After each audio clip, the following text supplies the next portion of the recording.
everyone, hope you're all doing fine and that you have been practicing जो हमने last videos में किया. This is yet another video from STEM International और English book 7 की जो है continuation है. Chapter number 3 की exercise को हमने last video में जो है वो start किया था. Vocabulary का part plus short questions, MCQs and blanks cover किए. And this time what we're gonna dive into is the second portion जिसमें हम grammar को देखने जा रहे हैं. So come, let's dig into that. Alright students, so in this video we're gonna start off with the Go Grammar part. Go Grammar के अंदर grammar के कुछ of course topics different जो हैं वो हम देखने जा रहे हैं. So the one thing that we are gonna start with is neutral or neutral gender words. कि neutral gender words होते क्या हैं? A neutral gender word or a noun is a noun that is used for a non-living thing, a thing without life and therefore has no gender. कोई भी ऐसी चीज़ जिसका gender जो है वो नहीं बताया जा सकता if it's a male or a female. So that is where we use a neutral gender noun. Such a noun is neither male nor female. Again, the same thing. Words like wood, bench, paper, sand, home, tree, pen and stone are neutral gender nouns.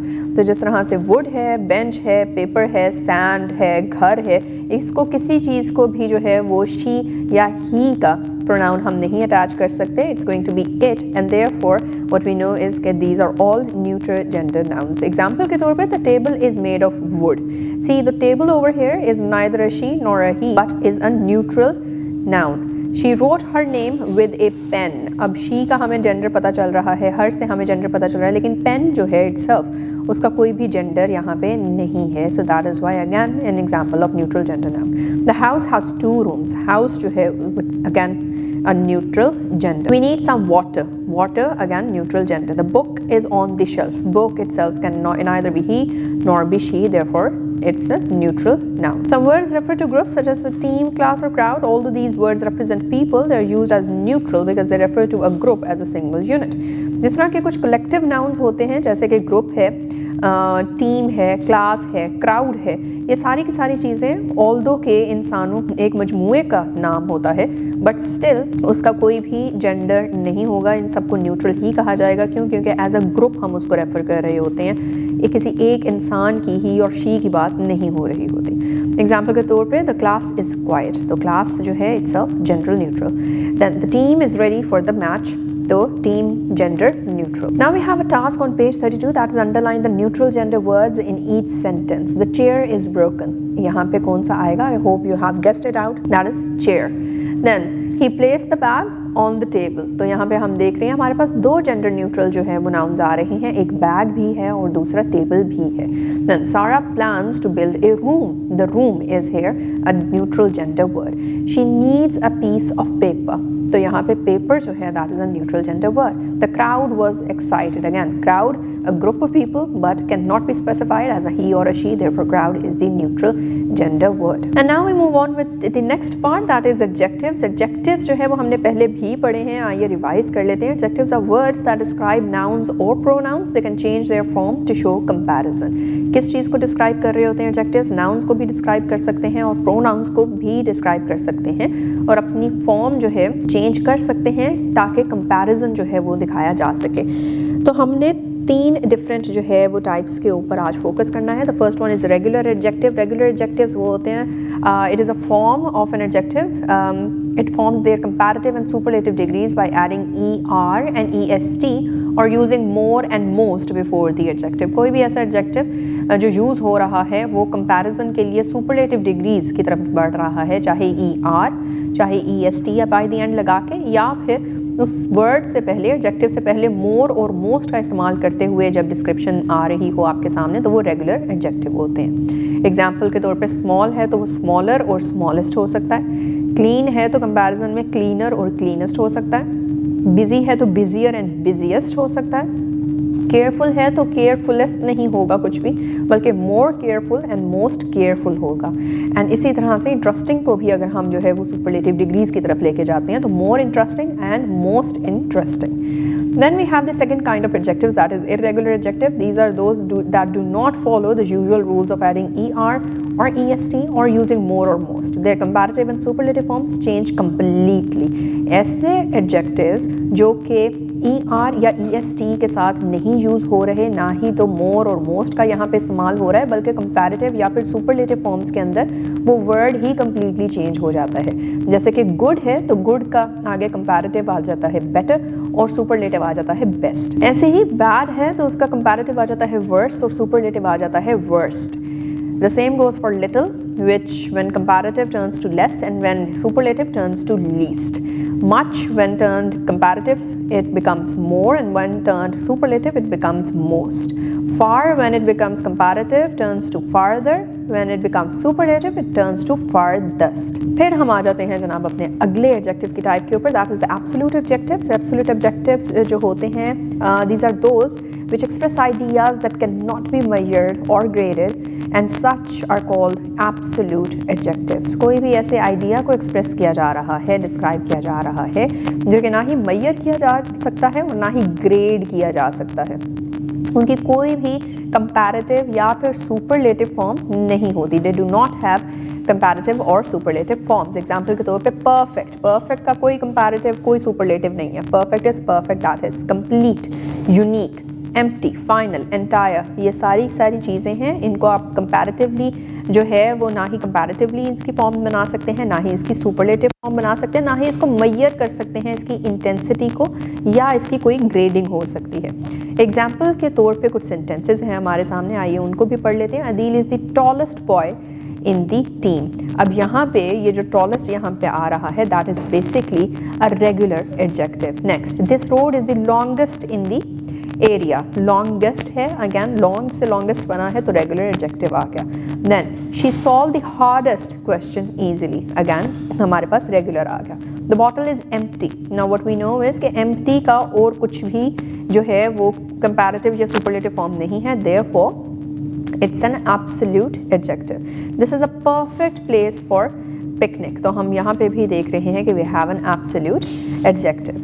Degrees of adjectives. Every adjective has 3 degrees. हर तरह का adjective जो भी use होगा, regular, irregular, absolute, कह रहा है कि उसकी 3 तरह की डिग्रीज होती हैं। The first one is positive degree is what we are starting with. The positive degree of an adjective is used when no comparison is being made. जब कोई भी कंपैरिजन नहीं बनाया जा रहा, एक चीज़ की, एक नाउन की, एक प्रोनाउन की जो है वो आपकी सिंपल डिस्क्रिप्शन आ रही है, तो ऐसे एडजेक्टिव को जो है पॉजिटिव डिग्री एडजेक्टिव कहते हैं। जैसे कि एग्जाम्पल के तौर पे we are provided with 2 sentences. The room is cool.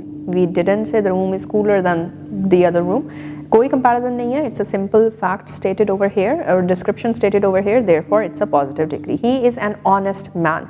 Again, no comparison given at all. Therefore, positive degree adjective का इस्तेमाल हुआ है. The second one is comparative degree. We are on page 33. और comparative degree, again, as the name itself implies, it is used to compare two people, things, or places. कोई भी दो इंसान हो, चीज़ें हो या फिर जगह हो, उन दोनों का कंपैरिजन हो रहा है, तो यहाँ पे वो वाला एडजेक्टिव इस्तेमाल होगा जो कि कंपैरेटिव डिग्री का है। एग्जाम्पल के तौर पे the room is cooler than that one. See, as we also did try to make sense with the previous one, so this room is cooler than the other one or than that one. Again, comparison between 2 different rooms. Then Sania is more confident than Hina. तो यहाँ पे भी 2 लोगों के बीच में जो है वो comparison हो रहा है. Then the last degree of adjectives is the superlative degree. The superlative degree is used to compare one person or thing with a whole group. कोई भी एक इंसान या फिर कोई भी एक चीज़ ऐसी जिसको कंपेयर किया जा रहा है एक पूरे ग्रुप के साथ, तो वहाँ पे जो डिस्क्रिप्टिव यहाँ एडजेक्टिव ऐड होगा that would be a superlative degree adjective. For example, this is the coolest room in the house. अब वो एक रूम का किसी दूसरे रूम के साथ नहीं, बल्कि उस घर में जितने भी कमरे हैं उन सब के साथ कंपैरिजन हो रहा है। She is the most confident student in the class. पूरे क्लास के जितने भी स्टूडेंट्स हैं उन सब के साथ उसका कंपैरिजन हो रहा है। Now we come towards rules for making comparatives and superlatives. अब कंपैरेटिव्स और सुपरलेटिव्स को बनाने के लिए कुछ चंद हमारे पास रूल्स हैं। वो रूल्स क्या हैं, आइए उनको भी देख लेते हैं। Rule number 1 is short adjectives. Short adjectives वो हैं जिनमें एक सिलेबल जो है वो इस्तेमाल हो रहा है। For most one-syllable adjectives, add er to form the comparative and est to form the superlative. कोई भी ऐसा adjective जिसमें एक syllable है उसको अपने कंपैरेटिव और सुपरलेटिव फॉर्म में चलाने के लिए या फिर बढ़ाने के लिए या ट्रांसफॉर्म करने के लिए कंपैरेटिव के लिए ER ऐड कर दीजिए और सुपरलेटिव के लिए EST की एडिशन करनी है।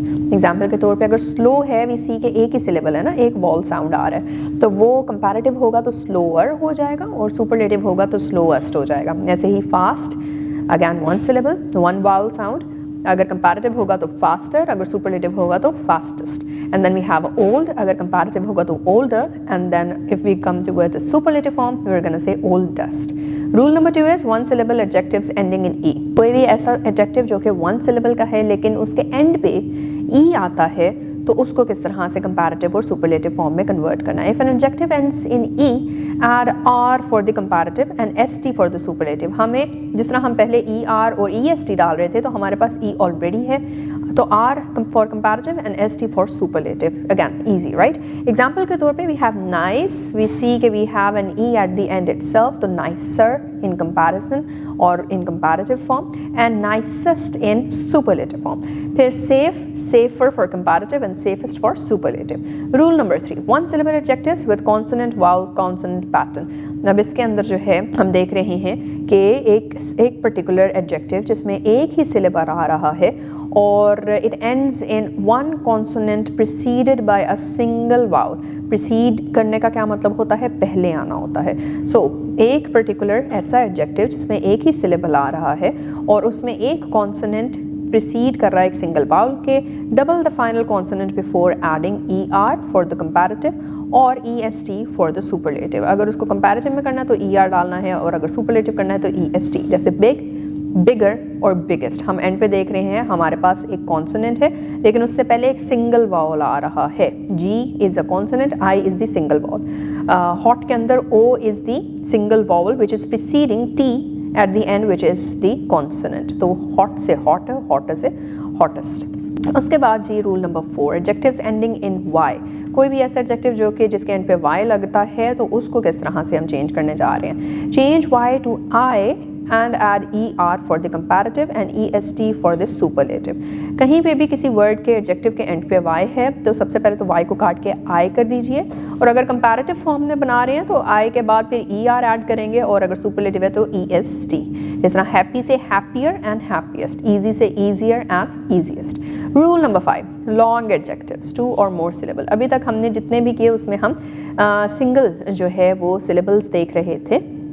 अब हम लॉन्ग एडजेक्टिव्स की तरफ आ गए हैं जिसमें 2 से ज़्यादा सिलेबल्स होंगे। For adjectives with 2 or more syllables use more for the comparative and most for the superlative. ऐसा कोई भी एडजेक्टिव जिस 2 या फिर 2 से ज़्यादा सिलेबल्स इस्तेमाल हो रहे हों उसके कंपैरेटिव फॉर्म अगर उसको कन्वर्ट करना है तो कंपैरेटिव के लिए उस एडजेक्टिव से पहले मोर का इस्तेमाल कीजिए, सुपरलेटिव के लिए उस एडजेक्टिव से पहले मोस्ट का इस्तेमाल कीजिए। एग्जाम्पल के तौर पर careful, more careful and most careful. Interesting, more interesting and most interesting. And the last rule for adjectives, that is irregular adjectives हों तो क्या करेंगे। Some adjectives do not follow any rule and their forms change completely, तो we have no other option but ये कि हम इनको याद करके रखें। Well is better for comparison and best for superlative, many is more for comparison and most for superlative, far is farther for comparison and farthest for superlative, little is less for comparison and least for superlative। इनको as it is हमें याद करना पड़ता है। We also have a yellow box at the very right side और उसके अंदर लिखा हुआ है कि use then after a comparative adjective। Example के तौर पे this book is more useful than that the last one। फिर use the before superlative adjective, she is the fastest runner in the class। तो हम देख रहे हैं कि comparative adjective है तो उसके बाद adjective के बाद then का इस्तेमाल होता है उससे ज़्यादा या उससे, और अगर हम सुपरलेटिव फॉर्म्स इस्तेमाल करते हैं तो फिर उससे पहले जो है एडजेक्टिव से पहले दी का इस्तेमाल आता है। The second part is to choose the correct form of the adjective given in the brackets. अब ब्रैकेट्स के अंदर हमारे पास एडजेक्टिव्स हैं और उसकी कंपैरेटिव या फिर सुपरलेटिव फॉर्म जो है वो हम यहाँ पे देखेंगे। Today is dash than yesterday, comparison हो रहा है तो कंपैरेटिव फॉर्म में ER का इस्तेमाल था। Today is hotter than yesterday. The story is the dash one in the book, तो हम देख रहे हैं इज द इंटरेस्टिंग कि आगे क्या हो रहा है, पूरी बुक के साथ कंपैरिजन आ रहा है स्टोरी का, तो ये ग्रुप के साथ कंपैरिजन में सुपरलेटिव फॉर्म आ जाएगी। This story is the most interesting one in the book. My bag is dash than his bag, यहाँ पे दो चीज़ों का है तो कंपैरेटिव है, हैवी है तो फिर हैवियर हो जाएगा। माई bag is heavier than his bag. She is the dash player in the team. Again, comparison is with the whole group, the whole team. Superlative आएगा और good को जो है वो क्योंकि एक irregular adjective है तो best आ जाएगा। She is the best player in the team. This exercise is dash than the last one. यहाँ पे फिर comparison between two exercises, easy है तो easier, comparative में er ऐड होता है। y अगर easy के end पे आ रहा है तो y जो है वो कट होके I बन जाएगा और आगे er ऐड हो जाएगा तो easier. This exercise is easier than the last one. Now we have subject verb object complement SVOC form. In some sentences the object alone is not enough to complete the meaning. कह रहे कुछ ऐसे भी जुमले होते हैं जहाँ पे ऑब्जेक्ट अकेला जो है वो काफ़ी नहीं होता कि वो पूरे सेंटेंस को मीनिंग जो है वो कम्प्लीटली दे सके। We need an extra word to describe और रीनेम द ऑब्जेक्ट। हमें कोई एक्स्ट्रा वर्ड ज़रूर ऐड करना पड़ता है या तो उसकी डिस्क्रिप्शन को पूरा करने के लिए या फिर ऑब्जेक्ट को रीनेम करने के लिए। This extra word is called an object complement और ऐसे वर्ड को ऑब्जेक्ट कॉम्प्लीमेंट कहा जाता है। The object complement gives more information about the object, object के बारे में मजीद इन्फॉर्मेशन देता है। It is usually an adjective और अ नाउन, और ऐसा जो भी वर्ड हम एक्स्ट्रा वर्ड यूज़ कर रहे हैं या तो वो एडजेक्टिव होता है या फिर एक नाउन होता है। स्ट्रक्चर में हम देख रहे हैं सब्जेक्ट वर्ब है, ट्रांजिटिव वर्ब इस्तेमाल होगा, ऑब्जेक्ट है और फिर ऑब्जेक्ट का कॉम्प्लीमेंट ऐड हो रहा है। एग्जाम्पल के तौर पे the joke made him happy, subject joke है, वर्ब है मेड, ऑब्जेक्ट हिम है और ऑब्जेक्ट कॉम्प्लीमेंट हैप्पी है। जोक ने उसको जो है वो खुश कर दिया। The joke made him pay हम नहीं रुक सकते थे, right? So the joke made him happy. The team elected Sarah. What is it? The team elected Sarah, but then again you'll have a question, elected as what? So the team elected Sarah captain. We found the room. We found the room. How did you find it? We found the room clean. तो अब ये पूरे sentence को meaning दे रहा है। She painted the door. ठीक है, so she painted the door could be just as it, but she painted the door blue adds extra meaning to it. So this is our object complement. On page 35, the very top part, we have a note saying that the words him, Sarah, the room and the door are objects. The words happy, captain, clean and blue are object complements as we have just discussed. Now we have a very brief task, that is to rewrite the sentences by adding an object complement. In sentences के end पे object complement add करके हमने इन sentences को meaning देने हैं। The teacher chose Ali, क्या होगा? The teacher chose Ali as the CR, as the class representative, तो वो as a class representative object complement हो गया। We found the house. We found the house at the corner. तो at the corner object complement. We found the house at the corner. They named her Iman. See, so that is an object complement.